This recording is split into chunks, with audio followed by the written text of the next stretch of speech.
Very well. Thank you for having me. And your books? Yep. Sorry. Over in Australia, so a little bit delay, I think, with our messaging here. But my name is Leisa and I'm the author of The Adventures of Stormy Normy, which is a children's chapter book series set here in Australia. And they're an early reader, so they've got bigger words for the kids who are just starting to learn to read. So there's 3 books in the series at the moment, and the 4th one is going to come out in November this year. That sounds lovely. And what would you say was your first spark that told you that you wanted to be an author? I actually have an all-consuming passion for horses and horse riding. The horse that my stories are based on, the story, was actually forced to retire quite early. He had arthritis in his hocks, and that kind of threw me back a bit. I didn't know what to do with all his energy and all this time I used to horse ride with. So I actually took to writing the books are all based on adventures that him and I had together, all except for book 4. So there was only ever going to be 3 books in the series until I had some fans ask me, Stormy Normy loses his mum in the first book. When does he get reunited with her? So book 4, Stormy Christmas Surprise, is going to come out in November this year. And they look like really good books too. I mean, I've read them. They're very interesting and they're really good for children's books, in my opinion, anyways. Why do you think horse stories resonate so well with like children? I think animal stories do, but there's so many kids who horses are just out of their reach, and that was exactly my story. My parents could never afford a horse for me growing up, so I'm sure my husband would have wished they did, because maybe I wouldn't still be in love with horses now out of it, but I never did. And I think some of us just are still big horse kids deep down.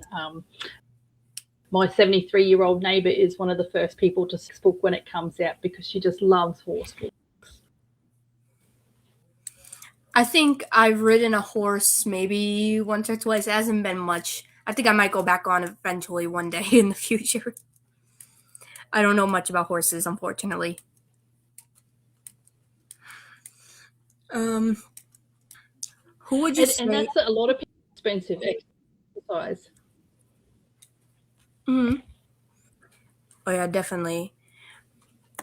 I like animals. I'm a really big animal loving fan, especially tigers. I've written a whole article when I was in 4th grade about saving tigers. So, that's just how I am with animals. Who would you say are your like favorite children's authors?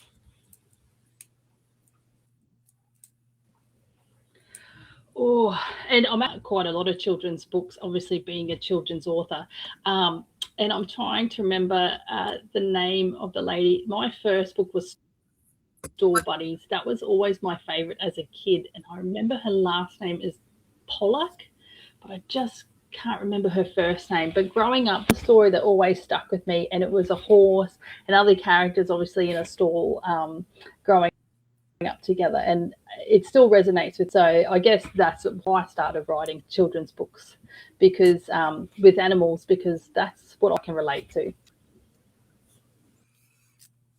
Oh, yeah, I used to write children's book when I was like in 5th grade. They were not that good, to be honest.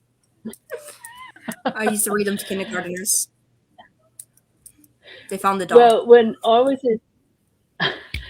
in grade 7, my mum actually got called to the school because the teacher thought I'd plagiarised a story that I had to write for school. And it was based on my cousin's farm, where we used to explore and make up names for all the different places on the property.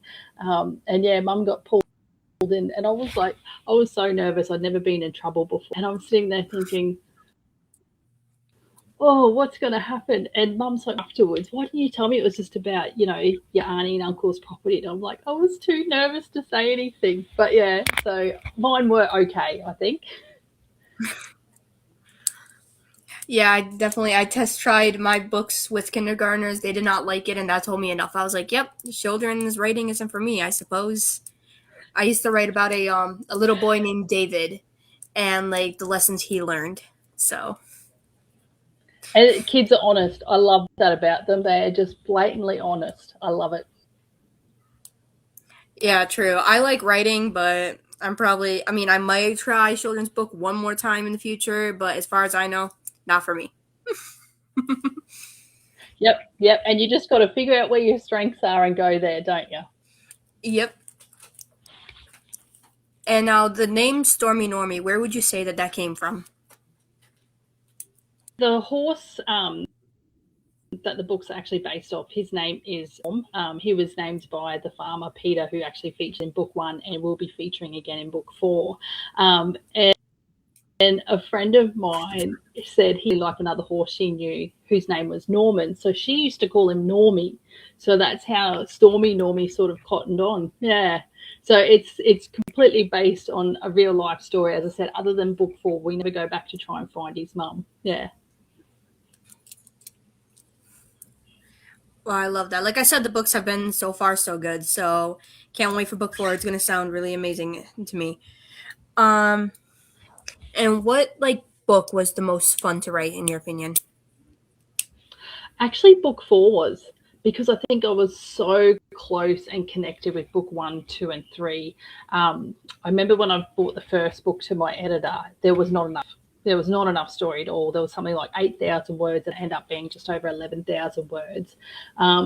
Book 2 was the Quilty, so 100 miles and 24-hour horse ride.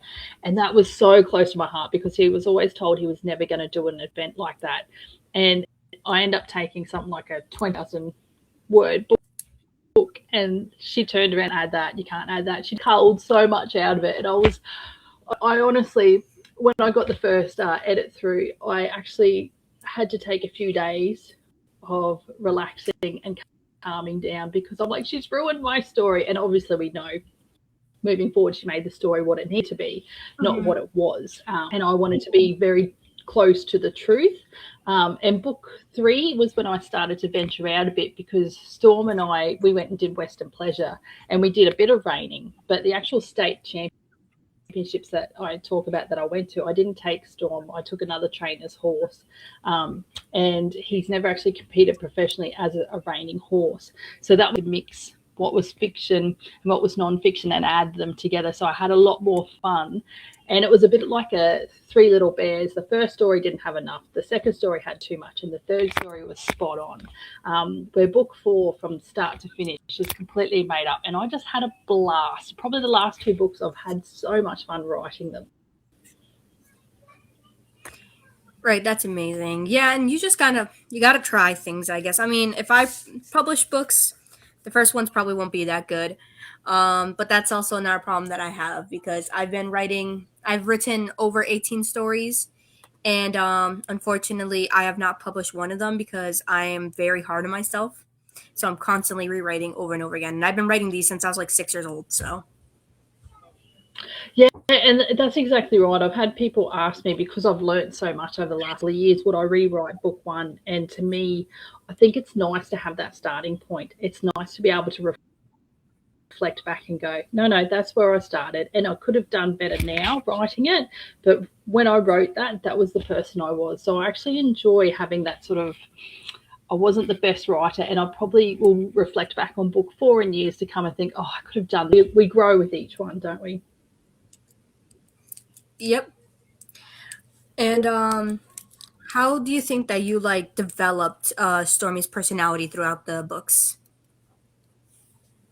I think because even when you're riding and you spend so much time with a horse like that, so we did endurance. So we did competitively, we did over 3,000 kilometres, and that's without any of the other training. You pretty much nearly double that with the amount of training you do to prepare for those sort of competitions.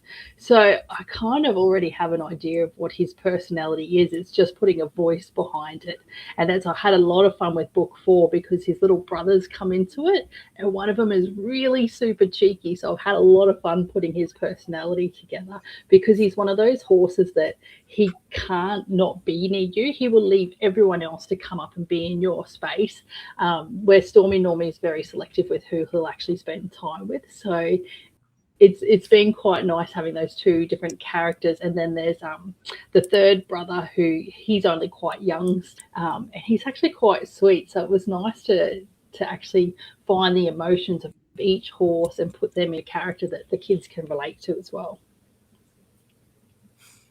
Hmm. Yeah, I think that's very beautiful. Sorry, I just forgot the question I was gonna ask you. I had like a really good one.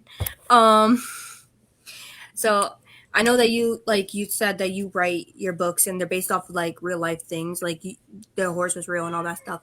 And but you also talk about like real life like topics, like deep topics. Can we like brush upon what topics you talk about in each book and what like inspired you to write those specific topics?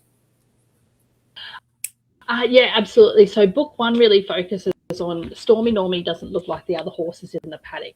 He's very different. So I say it's a bit like an ugly duckling story, but he's a horse, not a swan, so he can't change self-acceptance. He gets quite picked on for what he looks like.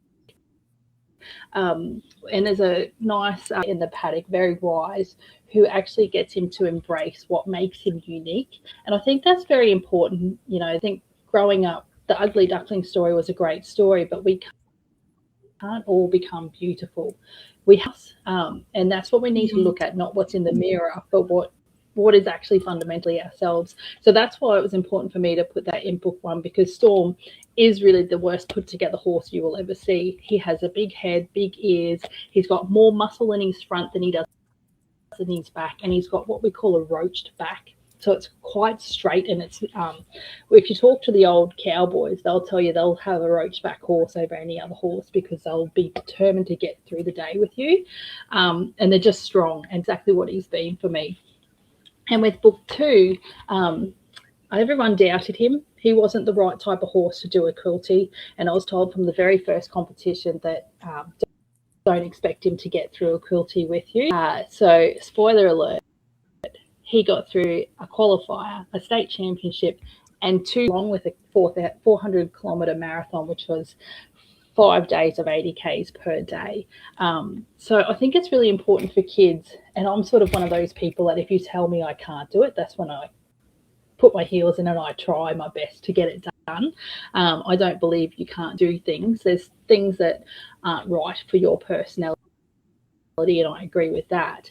But just tell me that because of the way I look, I can't do something. So I think very important message for the kids. And, it's about that perseverance. You might not get it the first time. And that's exactly true in the story. The first time I tried to qualify to do a 160-kilometre ride, Storm actually could not. He went to sleep and he didn't get up at the 120K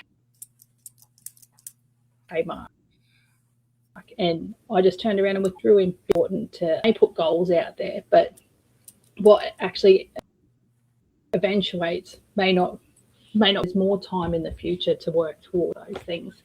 And then with book three, the important lesson I wanted for kids in book three was mess it up and learn. Reining is a very technical sport, and it's something I had to learn when I was training for the sport is get it wrong to get it right. As long as you learn from your mistakes, it's okay to make mistakes. I think kids these days have a lot of trouble just accepting they get things wrong. It's mess it up and learn. Get it wrong, improve got wrong until you can eventually get it right. And another spoiler alert, towards the end, Stormy Normy has to actually retire because of his injury. Exactly what happened before we got to do some reining. And it's a message to kids that sometimes you set goals and you head in a direction and life has other plans. So it's resetting your true north and heading off where that new true north is. Yeah, so they're the little messages I like to put behind the story, a little carry with them.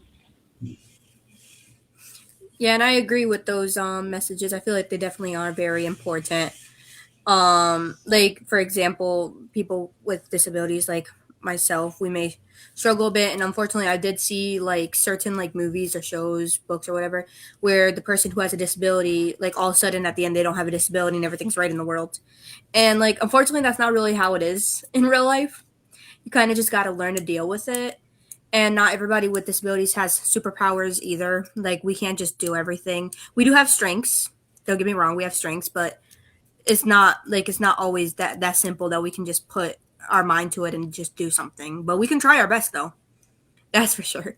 Absolutely. Yeah, and it's, we've got to move away from having perfect characters characters, that everything resolves in the end, because that's not life. And we're sort of giving kids the wrong meaning there.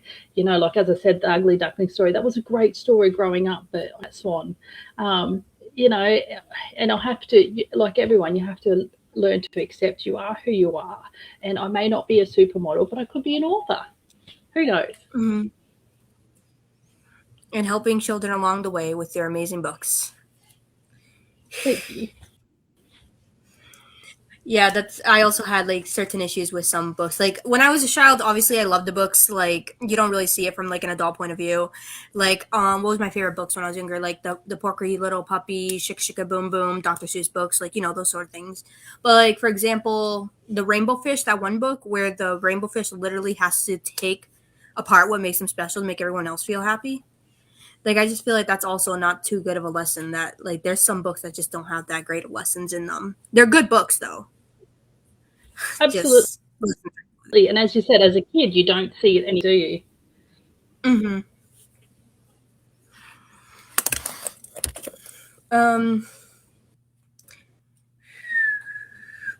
Was there any themes that you wanted to include but you just decided against it?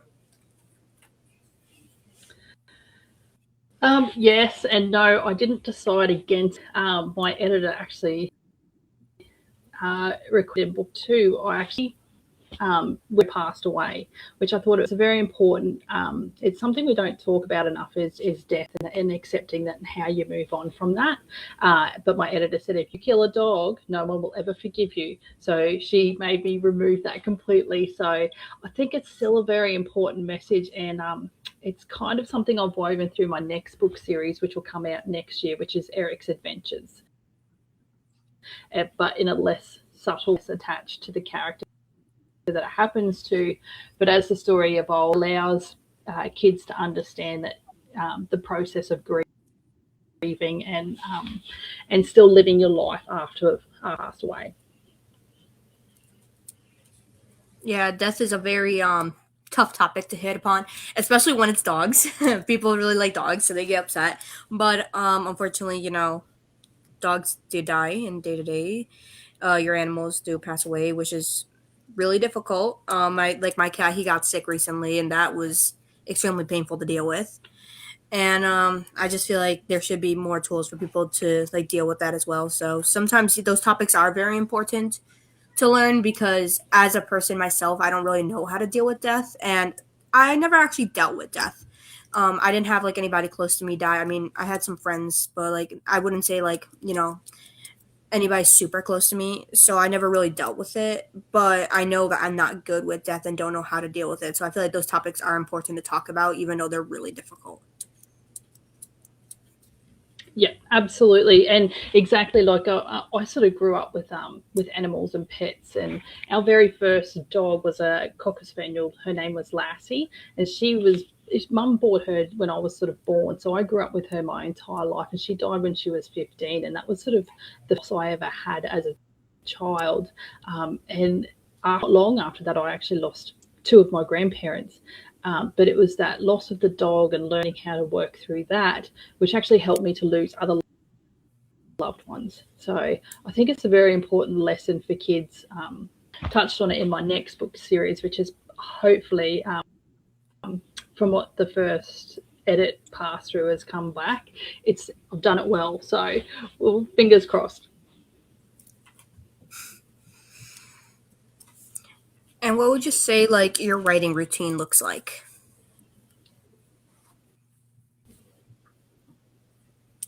So I brought along today.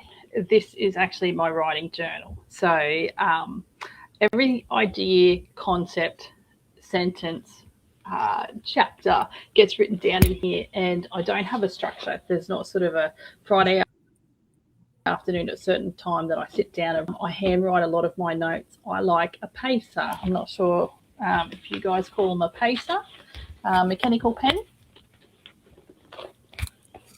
So that's yeah. So that's what I write all my stories with at the start, and then I then go to an actual computer. And sometimes I can just write ideas and concepts down, and then eventually it'll just be written actually on the computer itself. But it all starts with handwritten notes, and it could be the majority of the time. The best ideas come to me when I'm more gardening or doing something where everything else is sort of switched off. I know in book 3, the bully from book 1 comes back, and that was an actual idea I had while mowing one day. I thought, oh, we should bring the bully back, and we should actually finish that confrontation and put underneath it. So yeah, that's it. That's how my writing starts. If I feel like writing for the day, I won't. I sat down today and did a full edit. I've just had some beta readers come back with Eric's Adventures, so I did a full edit with what they've said, but I've just put little comments on the Word document because I wasn't ready to sit down and rewrite it yet. So that's sort of a bit of my process is I write the whole story and I'll send it off to one of my beta readers and just get an idea of what they think. And then from there, I'll write notes if I'm not ready to actually tackle it straight away, because if I'm not in the right mindset, my writing's not very good. I totally get that. I'm dyslexic, so some of my writing isn't the best, but that's why I also struggle a little. Besides like your like beta readers, do you have like any like writer like how do you say that word? Like partners who like critique your stuff? Yeah, so I actually have a local writers group at our library that meets every third Friday of the month. And they're brilliant because in class we have these little writing exercises, and a couple of us actually published authors. So usually when they give us a writing exercise, we're actually writing parts of our next book somewhere in there so that, you know, we can just use that. But they're proofreaders. They'll actually read through. They're very critical. And it's great just to be amongst a group of people who enjoy writing as much as I do. It's pretty nice. Yeah, I took a creative writing class for my college because I'm in college. I took one of those, and it definitely was my favorite class because I got to write more parts of my book and like expand my world. Through my creative writing class, I actually made one of my favorite characters, Amora Montel. So I think it like classes, like partners, like meeting, like those things, they're extremely helpful for writers because it definitely helped me. So yeah. Yeah, and see, our writing group, when they meet, the librarian actually gets some sort of information session about some sort of topic, or he'll have a guest speaker come in, and then the rest is homework that we read out or a little writing exercise, and he sends us home with exercises, and we get the email a couple of days that the writing class is on, and whoever's done their homework and submitted it, he'll send it out so you can have a read of that before you come to class. It's really so well. It's, as I said, it's just nice to be around like-minded people. That sounds pretty cool. Maybe I should go speak to my library about starting something. I love that. Like I like having that little community. Ooh. We went through almost every question. What's the most important thing that you think that like every kid should know about horses?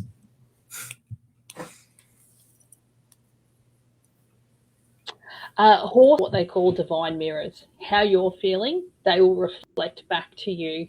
And I have to admit, my old boy, he knows me very well, so he's quite good with me. But I remember if I was having a bad day, he would tell me before I would step out there, the energy and everything that you sort of exert when you're walking towards a horse, he would start stepping backwards because he's like, oh, that's too much energy. There's something not right.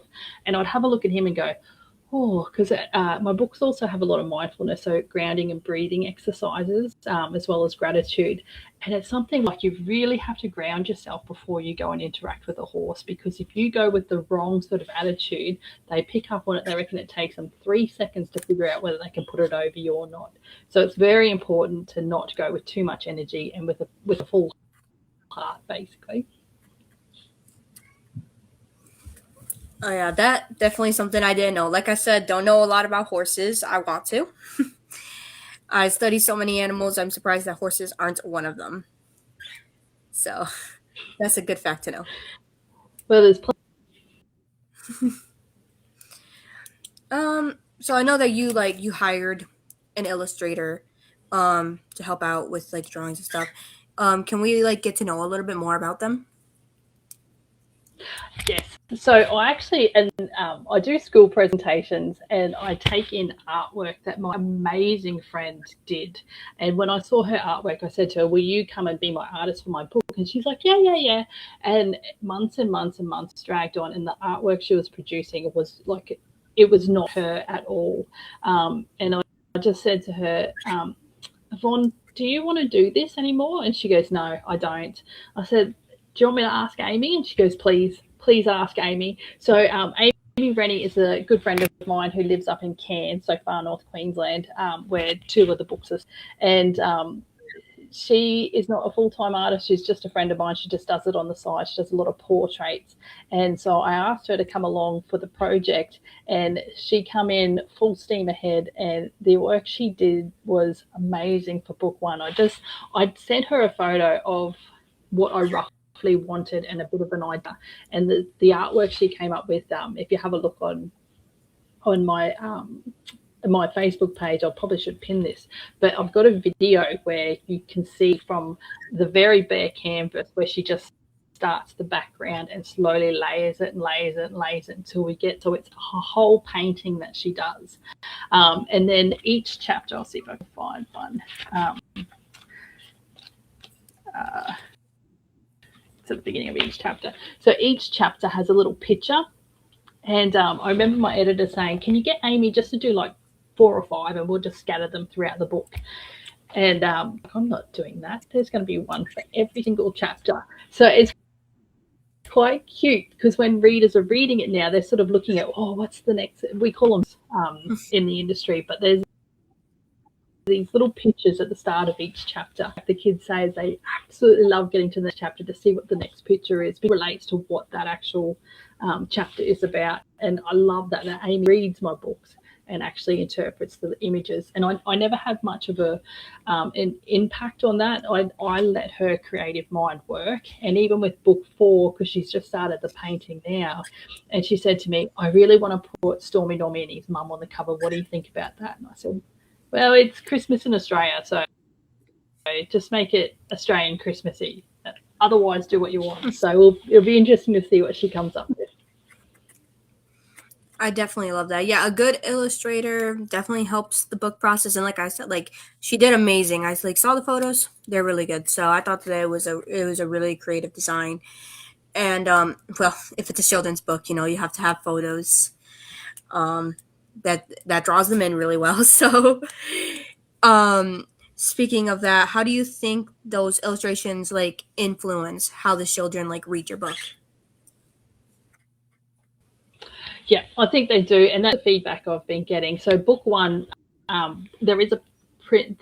You can print it in color or black and white. It's just because it costs so much to print with Amazon if it is in black and in color. But the paintings that Amy did just look beautiful in color compared to when they're printed in black and white. And because of that, we've now changed it so you can just buy a black and white one, which doesn't remove from the story at all. But I just know when I have these open up on a bookstall, people just go, wow, because the colors are so vibrant. And all those pictures you see inside my book, I actually have the artwork at home, and all the artwork sitting in my dining room, and it's all up on the walls. And it just some of them, when the light hits them in a certain way, the color reflects back, and they're just brilliant. That's great. I love that for you. That's amazing. And it's just beautiful. One day I'm gonna have art all over my walls too. What like age group would you say is the book? Because obviously it's for children, but like what specific age group? So it's an early reader. So when they start going from picture book into actually independent reading.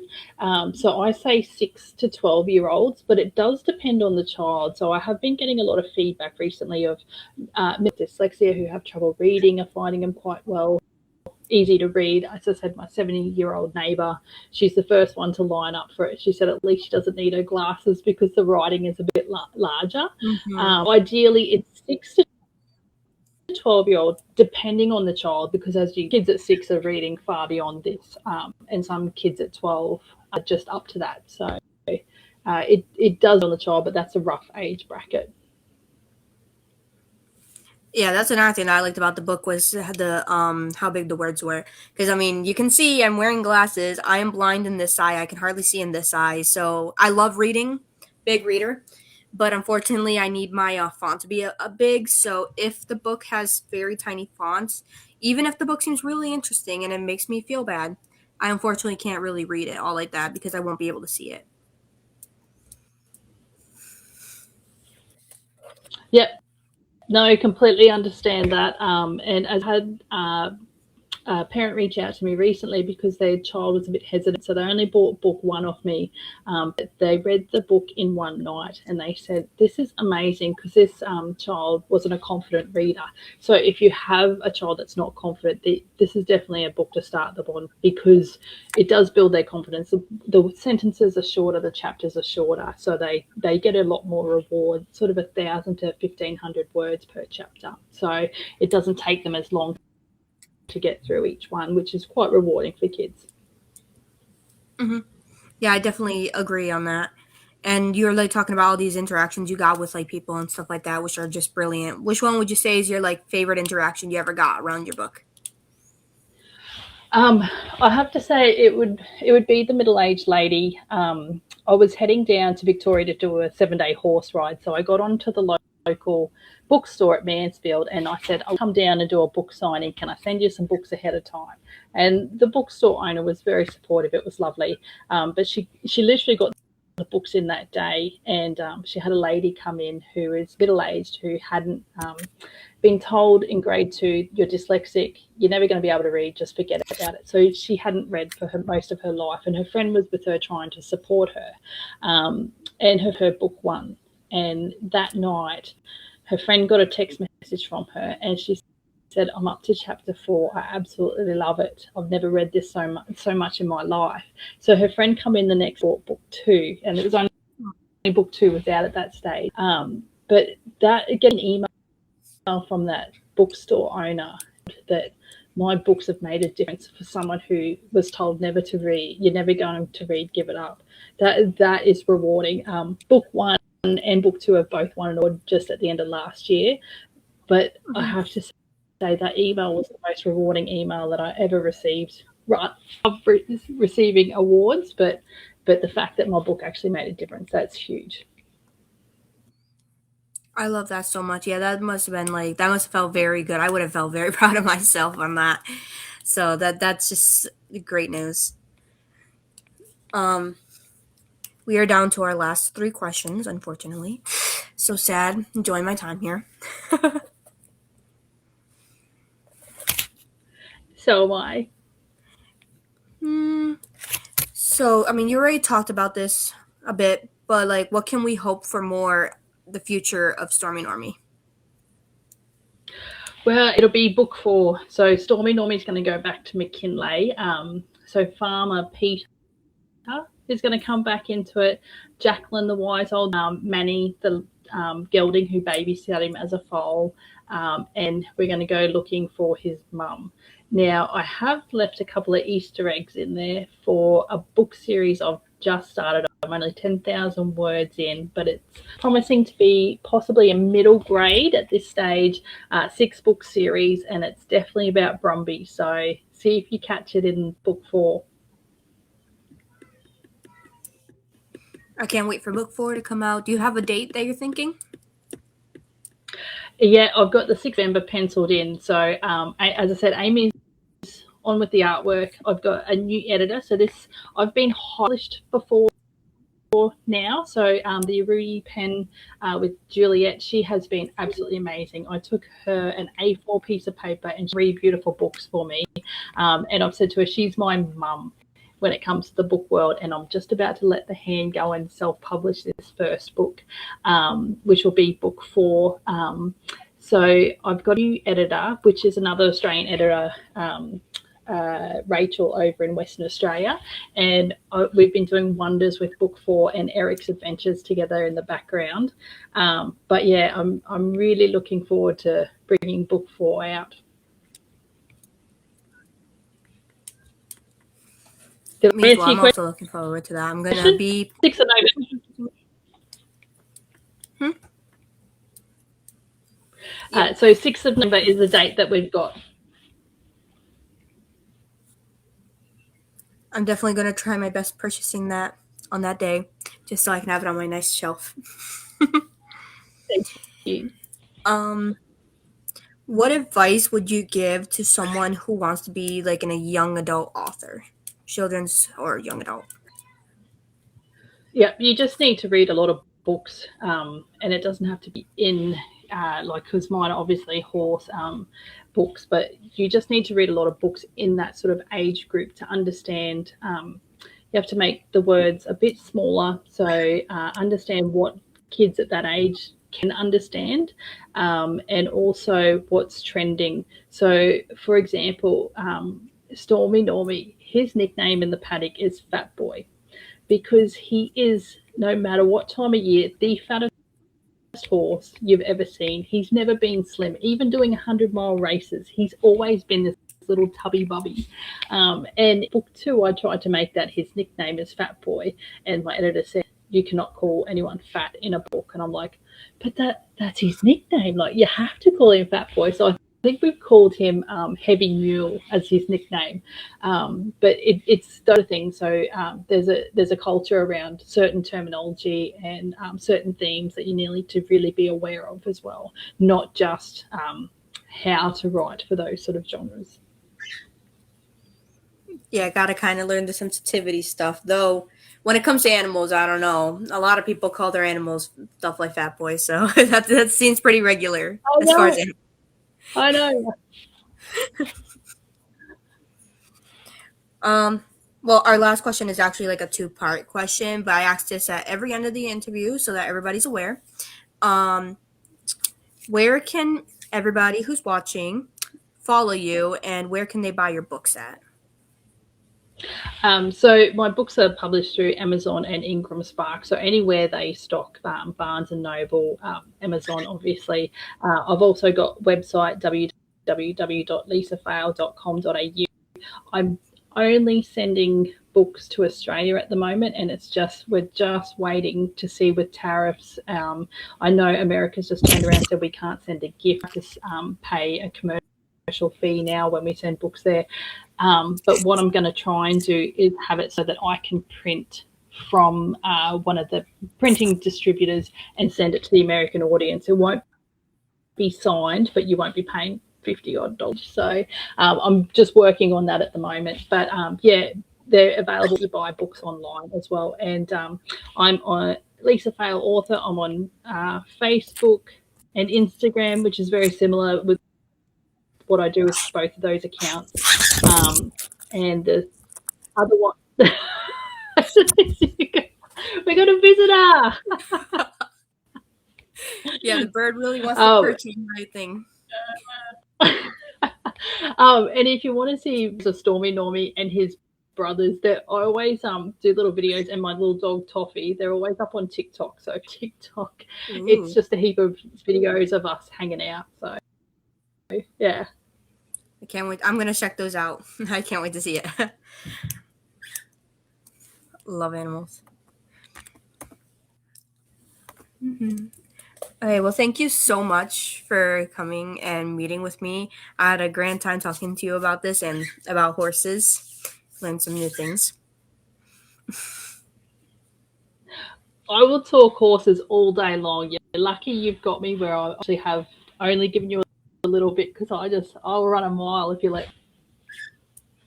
Oh yeah, and we're supposed to be doing that trivia about horses. I need to get that going. I don't know enough about horses though. That's the only reason why I haven't started it. So I don't know a lot about horses. I have to learn first. Yeah, but let me know if you want some questions. I can send them your way. Okay, yeah. I don't want any wrong information going out, you know. Because horse people know. Mm-hmm. Definitely. Yeah, so thank you very much. I'm very happy with this. I'll be sending you the videos, so have a good night. Well, it's night for me. It's probably Thank like you. daytime for you. Yeah, it's lunchtime for me on Sunday. So, but thank you very much for having me. I really appreciate it. Not a problem. Have a good rest of your day. See ya. Bye.